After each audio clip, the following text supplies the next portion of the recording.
Hey, all you funny women out there and men, you know what I mean. All you funny women, meaning all you people in the funny women class.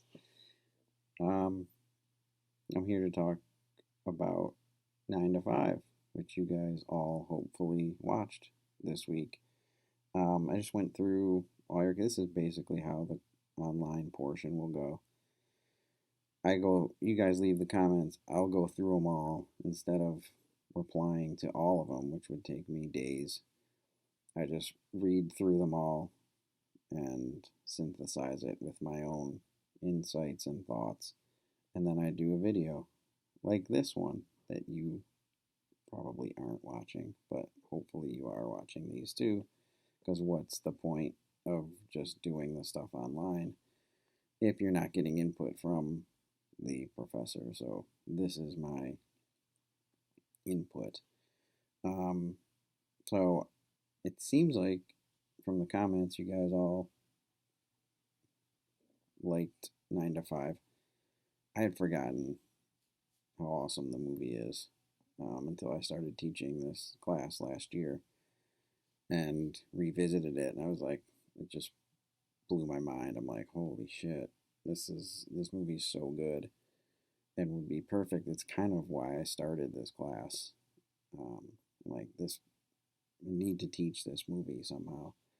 Um, and it's just perfect for a class like this. Anyway, I'm just going to go through just some things. Now, these are some notes I took, and I don't know if you're like me, sometimes you take notes and then you go back and look at them and you're like, what the fuck was I thinking?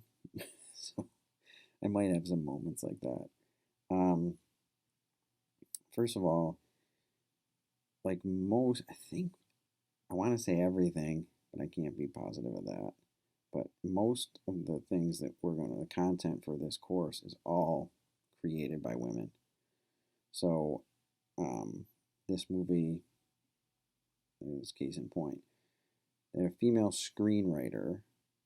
They did hire a male director, but it was Jane Fonda's production company that produced it and put it together and had the idea and like kind of drove um, the the push to get this movie going.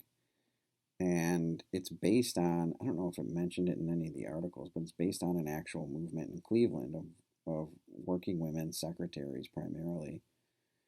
Just second wave feminism, as Jen talks about in her comments, sort of taking to the streets and creating this movement of working women across the country demanding more.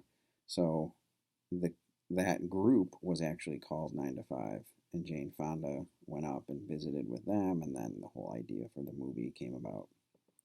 Um, so it's actually rooted in some some real life events and people and a movement, which you know I think gives it some depth. Um, this is a concept that we're going to be talking about. It's going to come up a lot over the course of the semester with everything that we watch and we talk about. And I call it the push and pull of feminism. And if you read through the comments, you you almost start to feel this push and pull. It's like, I'm sorry to be doing that. This push and pull of it's kind of like a two steps forward, one step back, or one step forward, two steps back. Like, and everyone has a different opinion about. Okay, so you take this text 9 to 5, this movie. You're like, wow, it's great, right? It highlights the misogyny and what women go through, but at the same time, but people of color and disabilities, like it didn't do that right. So when we're talking about feminism, especially, we have to be careful of condemning things for their shortcomings as opposed to praising them for their victories, I guess, because it's been since since the suffrage movement for women, and And first wave feminism, second wave feminism, third wave, like the whole thing, it's always this push and pull.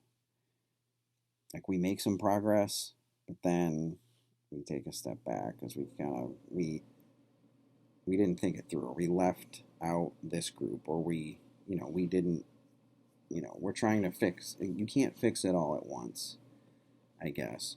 So, and it's easy for us in 2021 looking back to be like, oh, well, they fucking did this wrong, right? Where are the people of color? Where are the women of disability?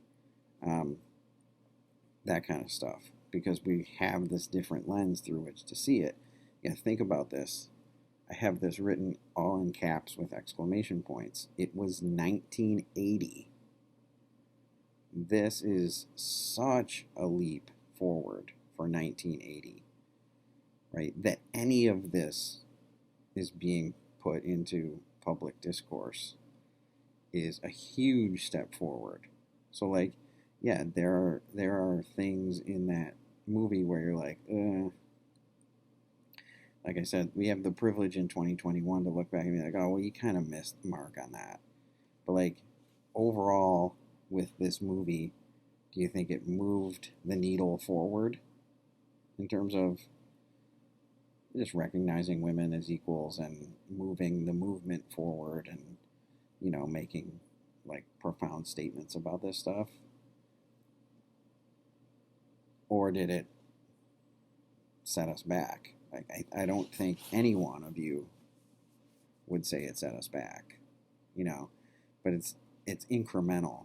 The growth is generally incremental with any movement. Take a look at the civil rights movement, same thing. Um, any movement, any marginalized group looking to, gain footing or make progress, it's never going to just happen in one fell swoop. So I think 9 to 5, this movie was a great leap forward despite maybe some of the, baby steps it took backward. Like, what's the sum total at the end? I think progress. Um, but we'll talk about that, the push and pull of feminism. Feel free to use that that term, because that's, and you see it in this with um, the way women sort of work against each other, right? Like there are feminists who disagree with different kinds of feminists, right? So it's like even within the community, there are people disagree about how they should be going about this or what we should be fighting for. Um, so keep that in mind, definitely. Um, it kind of has this. One of the shortcomings is it's kind of this cartoonish representation of feminism, um, a caricature of feminism, the movie. But again, I don't think that takes away from it at all. You know, feminism now in our cultures, I think it has been warped even more so than maybe how this movie represents it. I think now the popular conception of feminism is a man hater. Period. Like, get rid of men.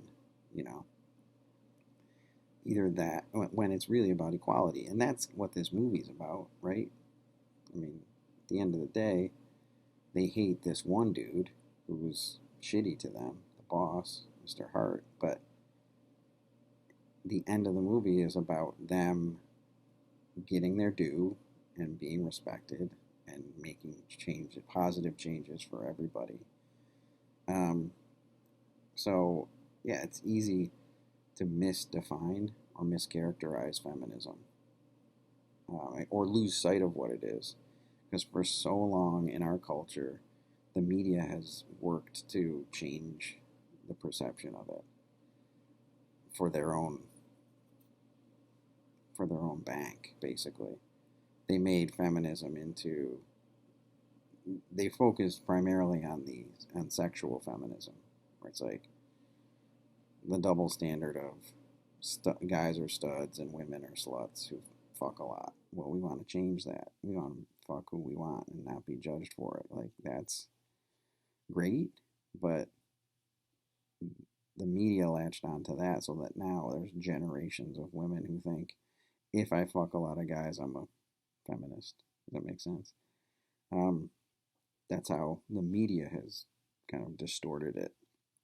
It's not about equality or proper treatment or pay or whatever, like things that actually really affect um, affect more women. It's sort of become sensationalized that way, and who wouldn't mistrust that, right? If that's the popular conception of what feminism is, I think a lot of people, men and women, would be like, ugh, I don't want to be a feminist when it's more 9 to 5 than it is Sex in the City.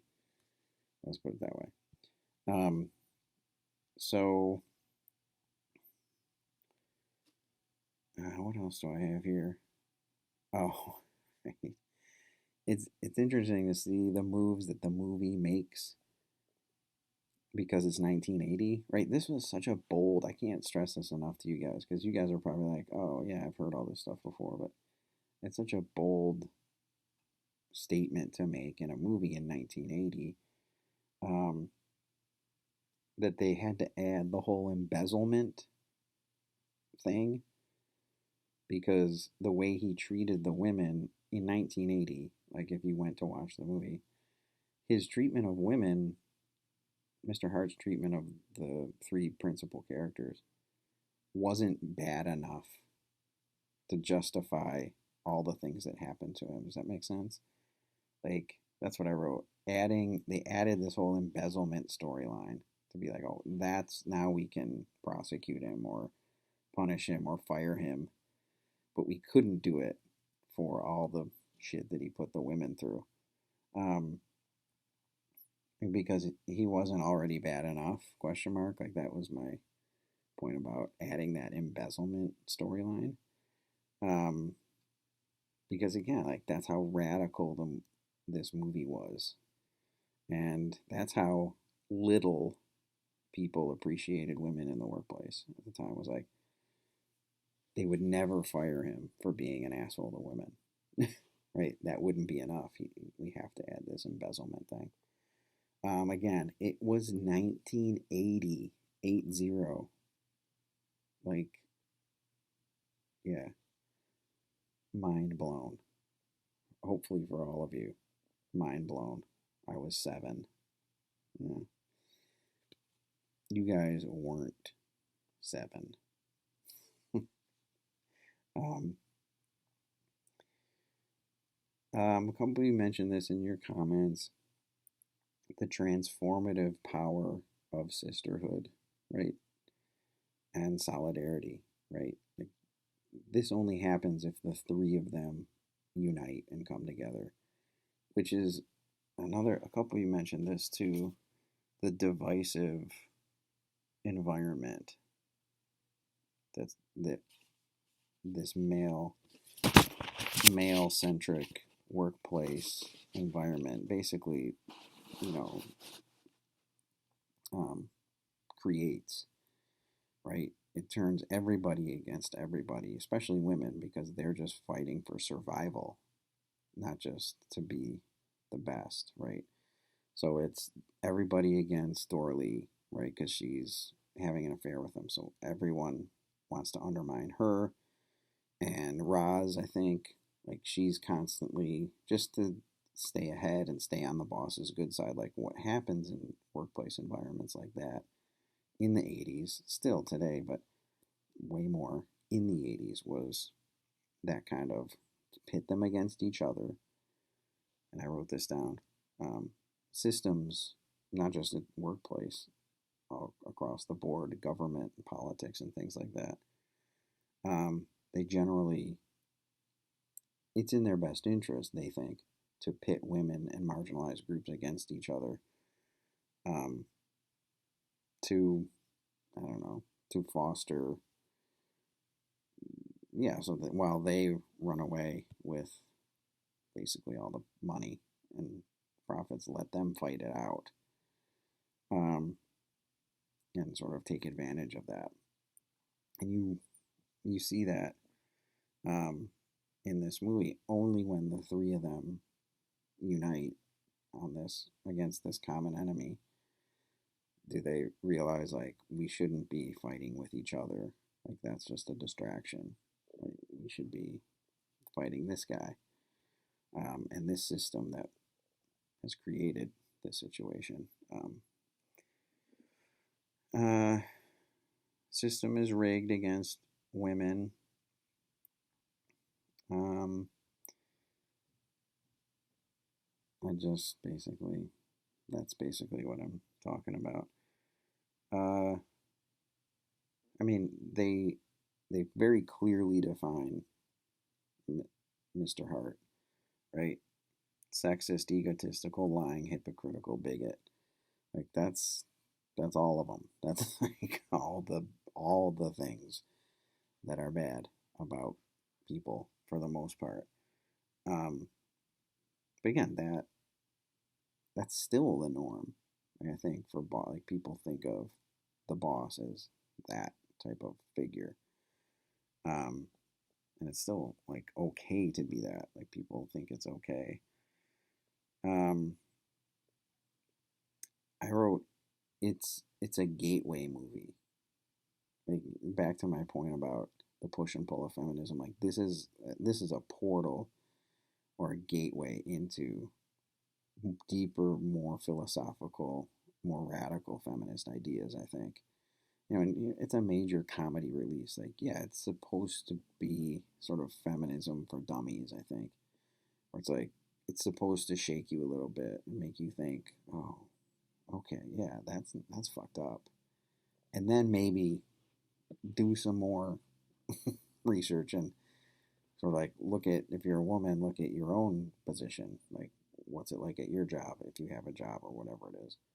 Um, it's a gateway movie. Working women on big and small screen. What they do with their newfound power, they share it, right? What do the three protagonists do with their newfound power after what's his face is canned, right? They start to distribute it, right? They share it. They share it amongst each other, but the daycare center and the split shifts and more diversity, more inclusion, right? That's what happens. And a couple of you mentioned it in your comments. Um, Flavia mentioned there was no diversity. Jen mentioned no diversity until the last scene.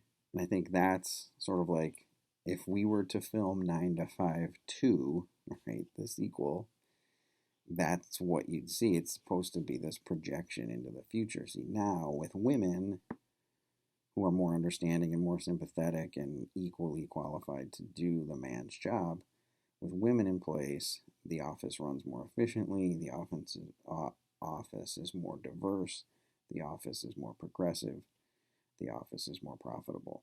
Like that's sort of like here the movie's ending and they're like, we can project forward this idea. So like I liked that you guys had that little exchange, right? Jen and Flavia talked about the lack of diversity and others did too. And Talia, I think you're right. Um, that was on purpose. Like that final scene, they tried to get everything in there, right?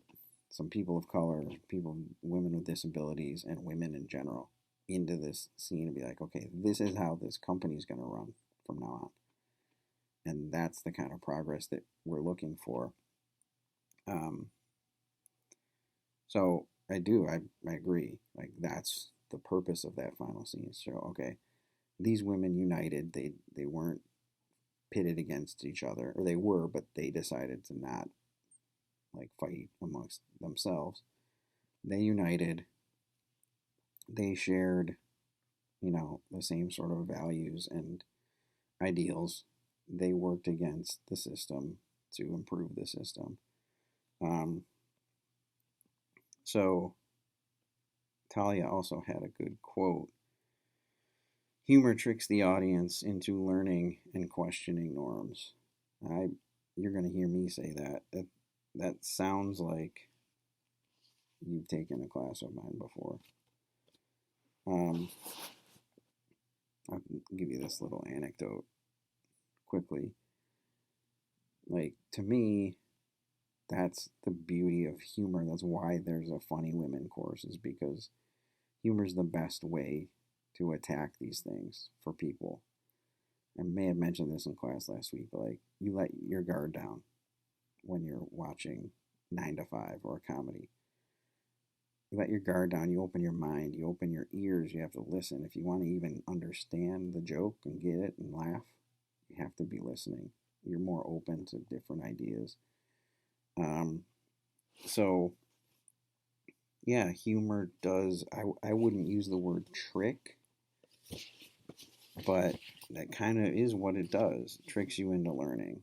Learning is the byproduct of humor. So, the analogy I typically use is exercise.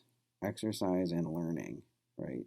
They're two things that in our culture have kind of been made into drudgery. Like, learning sucks because our education system is fucking boring and rote, and exercise sucks. For me, let's just say for me. Okay, so maybe you agree, maybe you don't. But for me, exercising is torture. The fact being on a machine doing a thing is a nightmare for me. I'm just like, why? Because all I'm thinking about is, look at me, I'm exercising. But I could play basketball, pick up basketball or whatever, for hours on end and not even think twice about it. Now, why is that? Because when I'm playing basketball, I'm not thinking about how I'm exercising. I'm thinking about dunking on this kid, or, you know, I have to guard this person, or don't fall, right? So, exercise is the byproduct of playing basketball. So, if you make the shitty thing the byproduct of the cool thing, you're good. So that education, similar. Like, now we think of learning and education as I go sit in a room, a guy talks to me for an hour, and I fall asleep or browse the internet, and then I go home.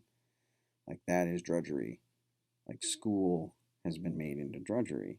But if you make it funny, and if you study the same things through comedy, movies like 9 to 5, you're not thinking, oh, look, I'm learning now, I'm being educated. What happens is you learn things. That's the byproduct of comedy or of humor. Is, in a few days you go, oh shit, we just talked about this. And you have these moments of epiphany, basically.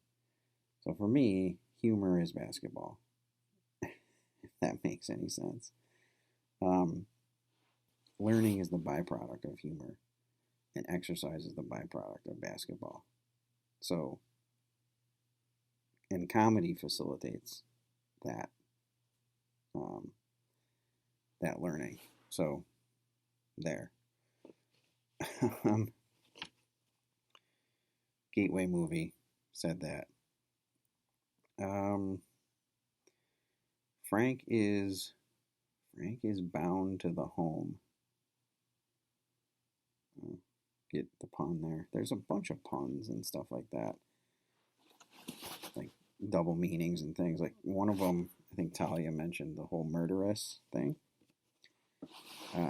That is funny. That's a great line. Um, Lily Tomlin says to Jane Fonda, you're a murderer. No, I'm a murderess. Like, no, people who murder are murderers, right? Like, where, like, actors are actors, writers are writers, right? Um, these distinctions, especially in the workplace, distinctions between men and women need to stop, and I think that's 100% where uh, that line was pointed. Um, so Frank is bound to the home, right? Mhm. That whole thing. Um, yeah, I said this before. It's based on an actual women's union group. Um, a problem solved for some seems like a problem solved for all.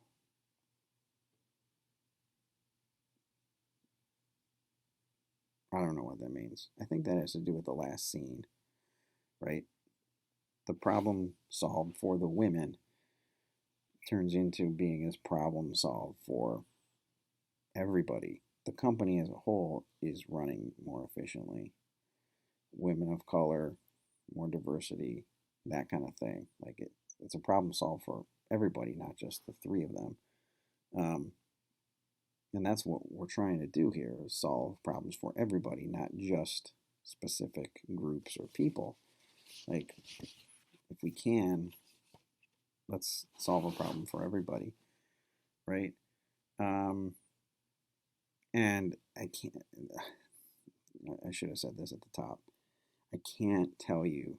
So I told you I was 7 in 1980, and this movie was huge.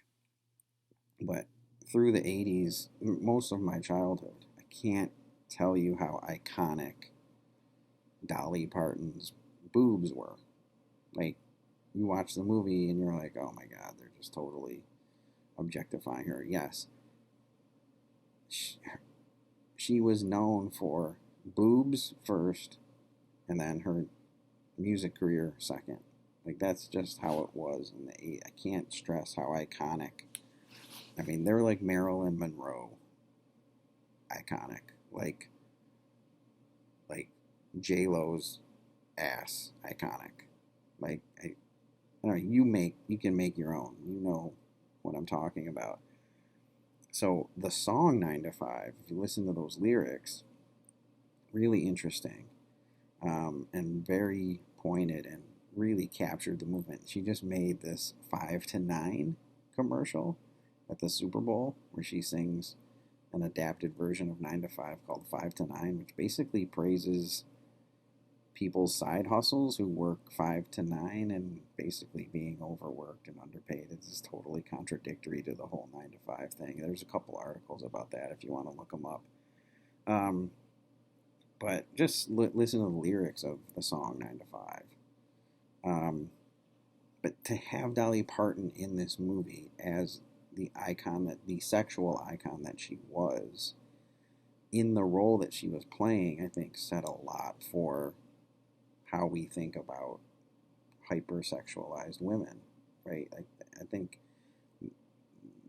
that was no accident, right? How we hypersexualize women and what we tend to think of them. And a lot of us had to look at ourselves and be like, wow, I do that too, you know?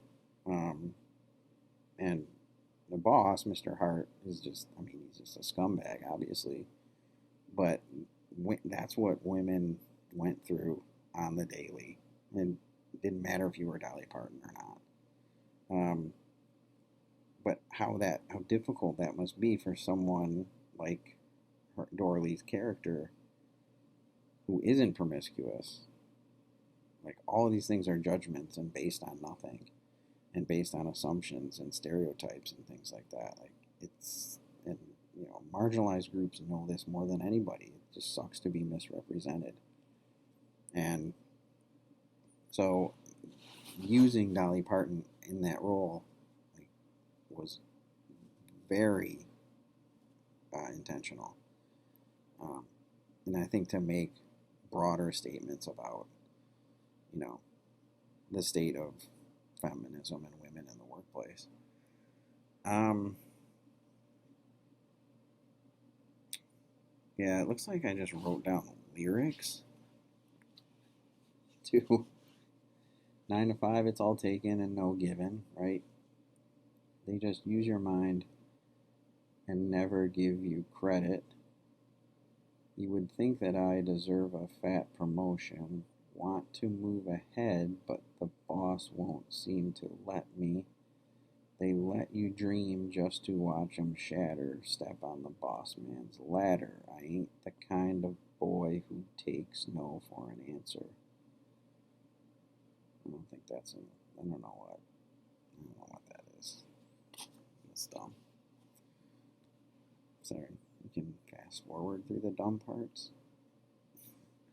Anyway, back to your comments. I mentioned a few that talked about the diversive or the divisive environment that's created typically by systems of power, and generally in this case, white male um, power, patriarchal power. Um,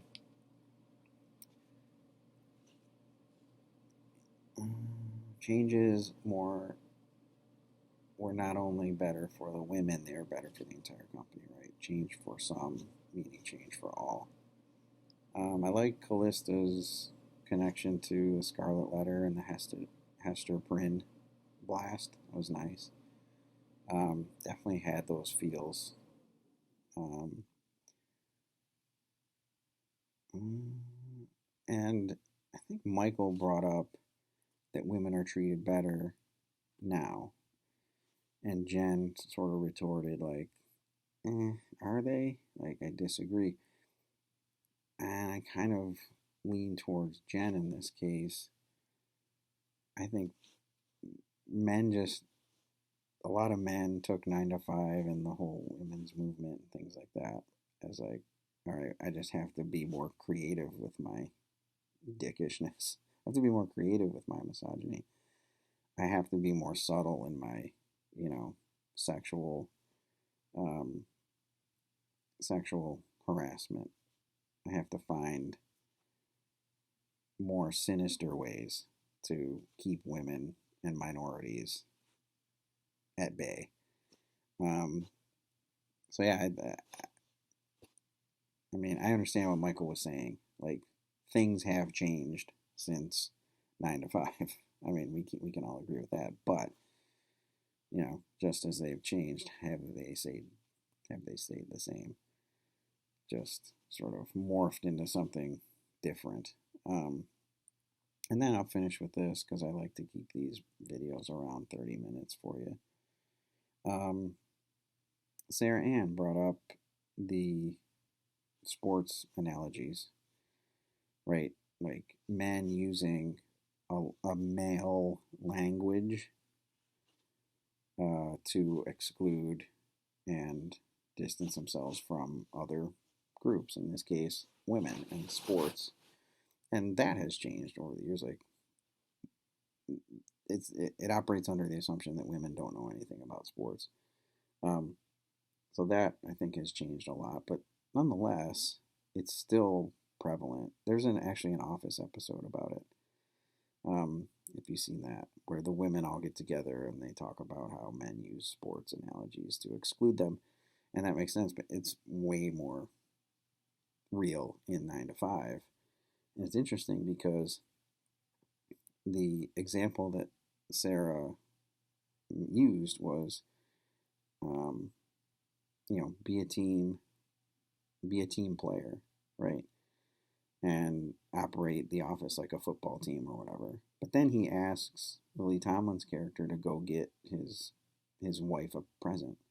She's like, that's not my job. Like, she should have said there, and maybe could have said there, would you ask the quarterback to return punts for you? Right? Like, he himself wants it to run like a football team, but then doesn't run it like a football team, which you wouldn't ask one position to do another position's job, right? Yeah, I thought they played with that in interesting ways too. Um, so hopefully you guys got something out of this. Um, Take a look. You can comment on this stuff too. I'm never right all the time. You can disagree with me or agree. I like better when you agree, but you can disagree. And yeah, have a good weekend, fam. Funny women. I thought that might have worked somehow.